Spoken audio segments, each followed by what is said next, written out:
It's the boy Blackbeard Mirage. I'm back. What's happening? Salute. Just want to welcome all the ladies and gentlemen. Of course, it's another Midnight Mirage Classic. And we will be going into some more Aboriginal American history today. Look into some ancient legends, so some of the people can know what some of the legends and mythologies are. And some of the primordial history of the ancestors of the Americas, all right? So we're going to look into that. And we also will look into some of the origins of the word America, okay? In this public education system, which is really, nothing but confusion. We have a lot of people who were taught and told that the word America and the name for these lands that we call America comes from a European explorer by the name of Amerigo Vespucci. And this is actually completely false. So we will actually unravel that today. Also, the word America has, a variety of spellings. Another word is Amaraka. And when you do the, breaking down in the definition of that word, it means land of the plumed serpents. So the first thing we want to keep in mind is that the word America or Amaraka or Amaru Muru, as we will also see in a minute, is land of the plumed serpents. So we will also see how the serpent is tied to the Aboriginal American. Just like you all see with Quetzalcoatl, you see that, this serpent, ancient serpent ancestor who's known for wisdom, war, etc. But just how this all connects to the people of Meru, all right? Another thing we got to do today is we got to look through some little academic, some little basic stuff dealing with consonants and vowels, okay? Dealing with consonants and vowels. So in a minute, I'll read the definition of consonants so everybody can be up to par on that. But today we're going to look at the consonants MR, okay? The consonants MR, all right, or MER, MR. So if we had to say what these, what this sound frequency would be, or this consonant MR, we would get, MER, all right, MER, MR. Now, first thing I want you to notice is that we have no vowels present. And we know the vowels are A, E, I, O, U, and sometimes Y. We remember this from elementary. So right now we just have the consonants with no vowels included. So we have no A, E, I, and U included. Also, we got to remember that vowels are interchangeable. So you will see a particular constant, which is constant, but you will see that the vowels may be interchangeable. So another thing to keep in your conscious in this tape is to keep this phrase in your mind, that the consonant is constant. Keep this in your mind, that the consonant is constant. And I'm going to repeat one more time, that the consonant is constant. So you're going to hear me use the MR in a lot of different words in this tape. And one of the words is very, very emotionally charged, and it is very, very sensitive for a particular population and group of you people out there. And we will know what the word is, and we will know who those people are after I say the word. But nevertheless, what I'm doing in this tape is not trying to cause any kind of confrontation. It is not me trying to choose any sides. It is me being objective, and it is me trying to just basically bring things to the forefront that, I haven't really seen addressed maybe with certain other people's presentations. And what I want to do today is connect the ancient legends of Amaru Muru to the Americas, and how this is very, very critical and relevant to the Aboriginal people from the Americas. The legend of Amaru Muru, and also their ancestry of Lemuria, okay? So the Aboriginal Americans, know, especially here in the Midnight Mirage, where I've talked about Atlantis and how Atlantis has a connection to the Aboriginal Americas. Okay, but now we need to look at Lemuria and Mu. Okay, so not only do we have ancestors from Atlantis that started the Americas, but we also have ancestors that are of Lemuria and Mu, and they were also responsible for the early Americas. Okay, so we're gonna look a little more into the Pacific Ocean, and we're gonna look a little more into Mu and Lemuria rather. All right, and how the people of Mu and Lemuria also were responsible for, like I said, the early civilizations and cultures of America. And everything that we do today are just remnants of the Lemurian and Mu cultures, okay? As far as their knowledge, spirituality, etc., and even lifestyle and just ways of being, all right? So when we talk about the Paleo-Hebrew, or basically those different variations of ancient Hebrew that was spoken on these American soils, we're saying that these people who spoke these languages, their ancestors were from Lemuria, Mu, and Atlantis, okay? That's what we're saying, all right? So keep in mind too that this consonant of M and R, the Mer or the MR rather, it goes back even to Atlantis, Mu, and Lemuria. Okay, Lemuria. Now keep in mind you hear the Mer in Lemuria. All right. So let's go into this. Let's go into the classic. Okay. Also, I want you to keep in mind this. A lot of us are very, very used to seeing on the back of our dollar bills a pyramid with an eye on the top. Okay. But the pyramid we see on the back tends to look like the design that we see in modern Egypt, which is in the Far East, in the lands of what we know of as Africa. But what I want you to know real quick is that primordial Egypt, or old Kush, or what we will say the mother or the parents of modern day Egypt, where Egypt got all its information, all its influence from, is the Americas, or what we call in Mu Lemuria. Okay. And the people of Mu and Lemuria were the ones that manifest the step pyramids that you see in the Americas. So keep in mind that there are more pyramids throughout the Americas than you're going to start finding out, in the East. All right. And then these pyramids in the Americas are much older than a lot of the ones you find in the East. So keep in mind that pyramid on the back of our dollar is supposed to be a step pyramid. All right. Which leads to the eye of the consciousness, or the binding with the higher self, which is that illuminated eye that you see on the back. So what I'm going to do right now is go into the legends of Amaru Muru and break that spell of Amerigo Vespucci. And before I do that, I need to read about a consonant real quick. So let's read what a consonant is. Consonant, a basic speech sound in which the breath is at least partly obstructed, in which can be combined with a vowel to form a syllable.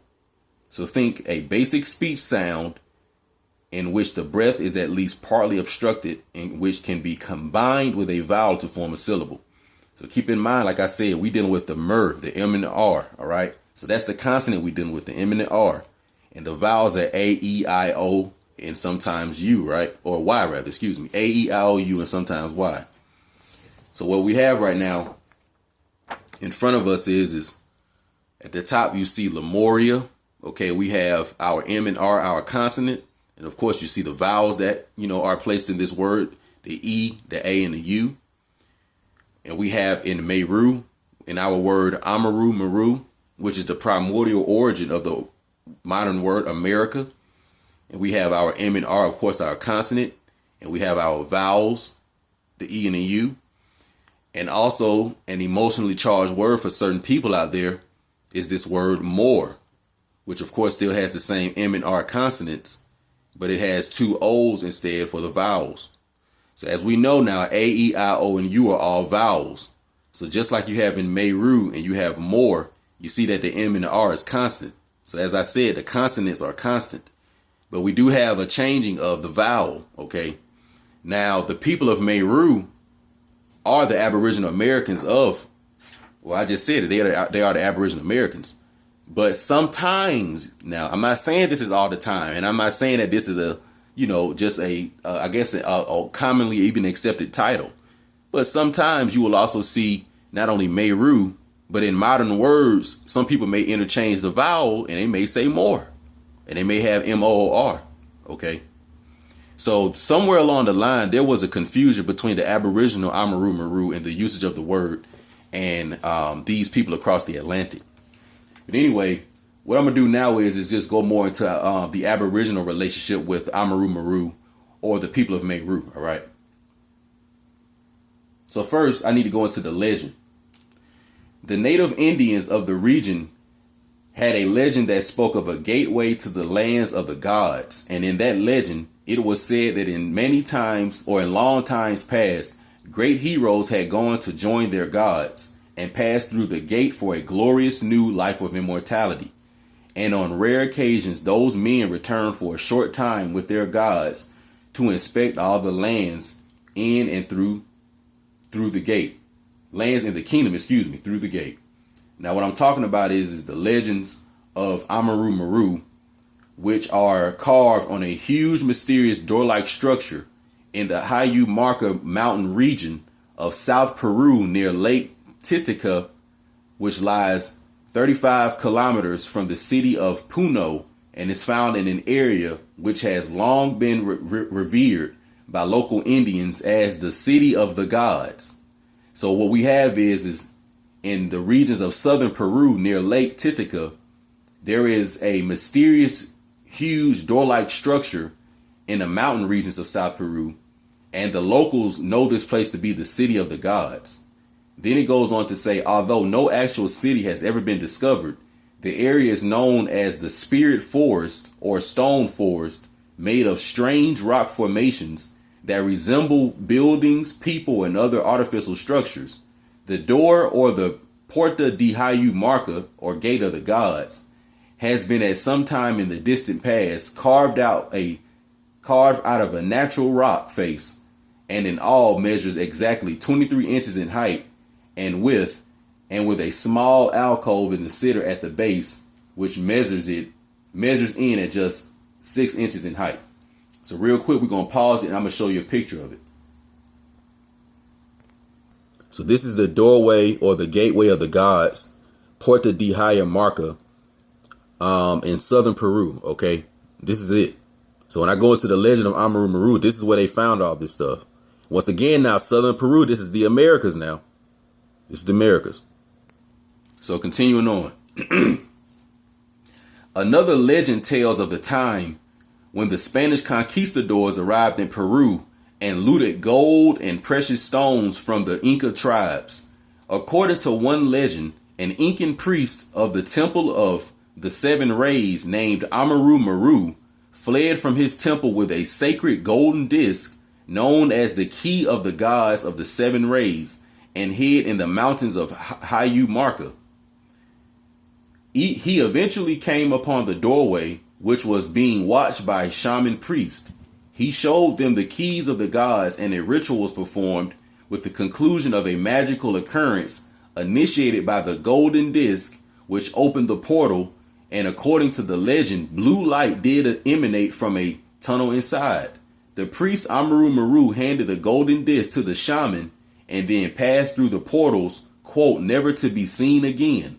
Archaeologists have discovered a small hand-sized circular depression on the right-hand side of the small entranceway and have theorized that this is where a small disc could have been placed and held by a rock. Once again, I'm about to show you all.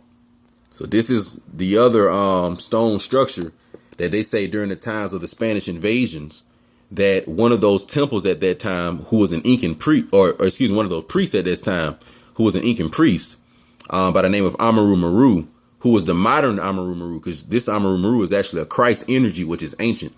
But anyway, this modern Amaru Muru Incan priest basically did a ritual and, you know, went through these spiritual gateways never to be seen again. This is in the legend, okay? So now what I'm going to do is read another article, which is coming from AtlantisRisingMagazine.com /article/portal to worlds unknown. So if you just type in Amaru Muru on Google, you can find these articles I'm reading. They on the first page. So just have at it, you know. Amaru Muru.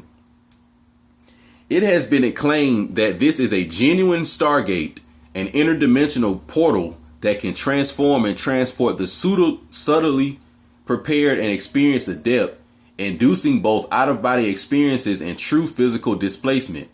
Some assert that the doorway leads through a quantum fluctuation in time-space to other planets, both within and beyond our solar system. So it's saying that this Amaru Muru doorway, or this gateway, basically is almost like a quantum fluctuation in space-time, which could lead to other planets beyond the solar system. So this is what's in the legend. All right.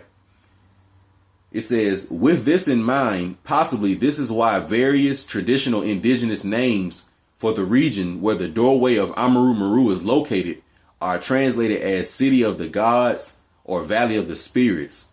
In contrast, the Spanish conquistadors regarded the portal as a heathen artifact, labeling it the Devil's Door, which could only be the entrance to hell. So, of course, the Spanish would say that. But what we have is that the first thing in this article is they're saying that, that this ancient, stone, we can say gateway, has been known to be in Peru. And they saying right here in this article that it is a genuine Stargate, an interdimensional portal that can transform and transport the subtly prepared and experienced adepts, inducing both out-of-body experience and true physical displacement. So what was going on is that in a lot of these invasions, a lot of these supernatural cataclysms, whether it was Atlantis, Lemuria, Egypt, whatever, people sometimes wonder, well, where did some of these high priests go? Why does it seem like some of the people just disappeared, etc.?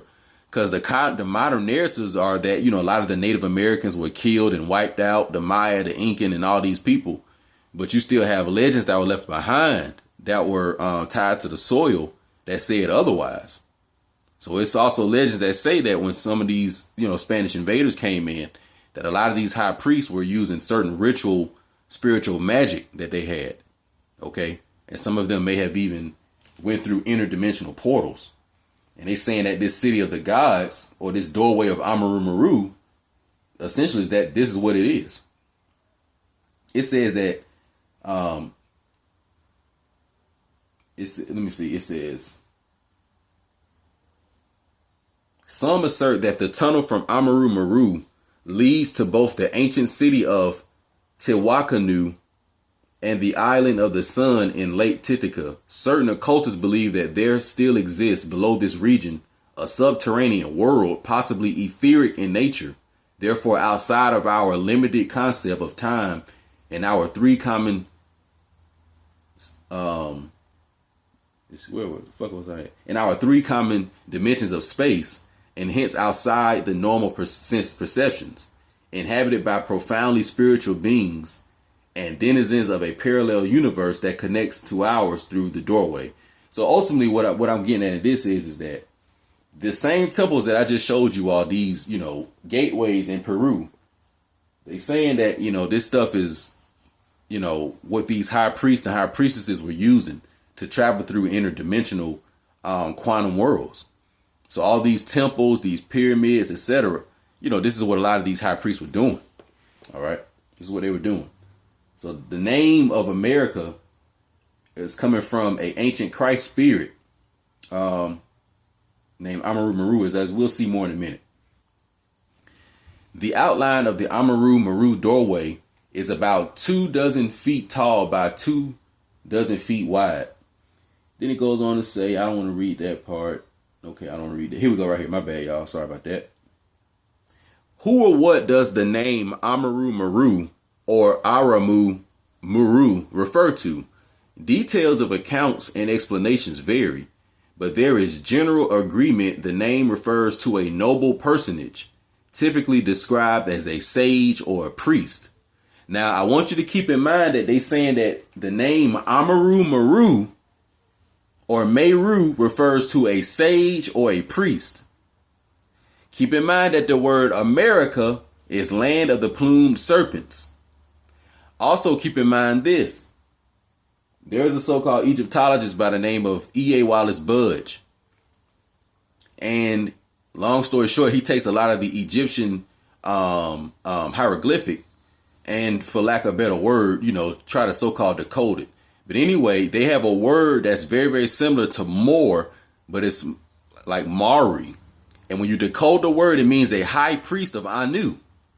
So here you have an ancient Incan civilization, or ancient Incan America, ancient Lemuria America. They have the legends or a high priest Christ named Amaru Muru. And they saying right here that details of accounts and explanations, but there is a general agreement. The name refers to a noble personage, typically described as a priest or a sage. So when we saying Meru, or even maybe possibly more, we're talking about priests or sages. Okay. So let's keep going. It says the occultist and UFO, the occultist George Hunt Williamson, who also went by the names Brother Philip and Michael D. Obrenovic discusses Lord Amaru Muru, whom he titles God Meru, at some length in his writings. The word Meru, if it comes from Sanskrit, can mean high. Think of the sacred Mount Meru of various Eastern cosmologies, the center of the universe and the abode of the gods. Amaru Muru, Williamson states, was a great Lemurian sage and keeper of sacred and important records and documents of the land of Mu. Mu was essentially the Pacific Ocean equivalent of Atlantis, and like Atlantis was ultimately submerged beneath the waves. According to Williamson, Mu began to sink into the ocean prior to about 30,000 BC, and the later vestige of the continent, known as Lemuria, was finally destroyed by a series of cataclysmic disasters, including giant tsunamis around 12,000 to 10,000 BC. This, in modern geological terms, marks the end of the last ice age. So let's do this from the top to the bottom. So first it says that what does the name Amaru Muru refer to? It says that it's a general agreement that it refers typically to a sage or a priest. So the first thing is that the word Meru or the word Mor refers to a sage or a priest. Remember, the vowels are interchangeable. We're dealing with the consonant MR, all right? And also, mind you, too, I'm still not talking about shit concerning nobody in Southern Europe or Northern Africa. Also keep that in mind, that this whole tape now, I've been talking about Indigenous America. Next, it goes on to say that the word Meru may come from Sanskrit and means high. Because didn't I say in one of my previous tapes that in the Sanskrit or in the Vedic text, which are the ancient stories and the ancient legends of India, which we think is in the Far East, but in those texts, that those gods that you all know of as Shiva, Krishna, Vishnu, Parvati, Indra, and all these other gods of so-called these Hindustan gods, they say that these gods come from Mount Meru. Now keep in mind now, they also say that America is Amaru Muru. But also keep in mind that the gods of India, the Sanskrit says that they come from Meru. Continuing, it says that think of the sacred Mount Meru of various Eastern cosmologies, the center of the universe and the abode of the gods. So it says that various Eastern cosmologies. So that means that it wasn't one people that had this legend of Mount Meru. So not only did the ancient people of India have the legend of Mount Meru, but even the so-called Ethiopians had the legend of Mount Meru. Yes, they had a city called Meru, but it's a present modern, more modern version of Meru, not the ancient version. And even if you look into the so-called Sumerian or Chaldea, they have an ancient city called Maruk, Mirukh, Maruk. So in Chaldea, you have Maruk. In Vedic or Sanskrit, you have Meru. In Ethiopia, you have Meru. And in Indigenous or Ancient America, you have Amaru Muru. You see how this is all coming together, y'all? So when they talk about Moors or Merus, what they saying is that the entire nation are priests. Think about the so-called Israelites. Isn't there a point where the Israelites are supposed to basically do their own studies and become a nation of high priests and high priestesses? And the whole Levitical priest, and how it was just a tribe of, priests that were accountable for the whole Israel spirituality, how all the people were accountable for their own spirituality, how all the people knew the laws personally, how all the people had their own personal connection with the higher self or the Most High or the Great Spirit, the Great Supernatural, whatever you want to call it. So when they talk about Moors, they talking about basically that there was a point in time where the Aboriginal entire nation was seen as high priest. So that means every Aboriginal you came across knew all the spiritual astrology, understood the occult and the esoteric, understood how nature works, understood the animal life in the animal kingdom, the plant kingdom, understood the waterways. You know what I'm saying? Knew how to live on the land. We talking about people who knew the real science. So this is who they saying are the sage people. The Aboriginal whole race. So that's what really the Meru or the whole more shit really is. It's talking about a high priest people, a supernatural people. But it's not saying that it's just one. They saying that all of them are like that. Anyway, so just keep that in mind that the sacred Mount Meru was of various Eastern cosmologies. In the Hebrew, we know of it as the Garden of Eden. So the Garden of Eden is the same Mount Meru. Then it goes on also to say that Lord Amaru Muru was a great Lemurian sage and keeper of sacred and important records and documents of the land of Mu. So Amaru Muru was from Lemuria, and he was a sage. He or she was a sage that kept sacred and important documents from the lands of Mu. So that means that when the America's ancient civilizations were started, these high priests and high priestesses that was from Mu and Lemuria in Atlantis, they were the ones that, still was holding on to the information from, when the previous civilizations were destroyed, and they used that to start new stuff. So they kept creating pyramids. So now that's where you get all those pyramids in the Americas. But notice how we lost the science, and we not a whole sage race of people. We not a priest class of people no more. Shit, we barely can have certain damn black people who know how to read. You try to give certain niggas a book, they throw that shit in your face. You put $100 bill in the book and give it to a nigga, and he won't even open it up to get the money out. So y'all went from being an ancient Meru, which was a whole race of people who were on a higher level spiritually. All their third eyes are open. You don't even know who's the high priest or the high priestess because they all the same. We went from that to goddamn won't even open up a book. Anyway, so it says also, so if we want to know that where does Amaru Muru come from? Amaru Muru is a Christ, we can say ancestor, which really is a Christ energy from the lands and times of Mu and Lemuria. It is an ancestral spirit that has always been with the Aboriginal people. And some of us know this as Heru. So this is why sometimes you will hear me say that when we talk about Egyptian, those people in Egypt did not create that science. They inherited that science from a much older ancient people, and that people is us. So when they talk about Heru, that is Amaru Muru. He's a Christ figure. He's a Christ energy. When we talk about Yeshu, that is Amaru Muru.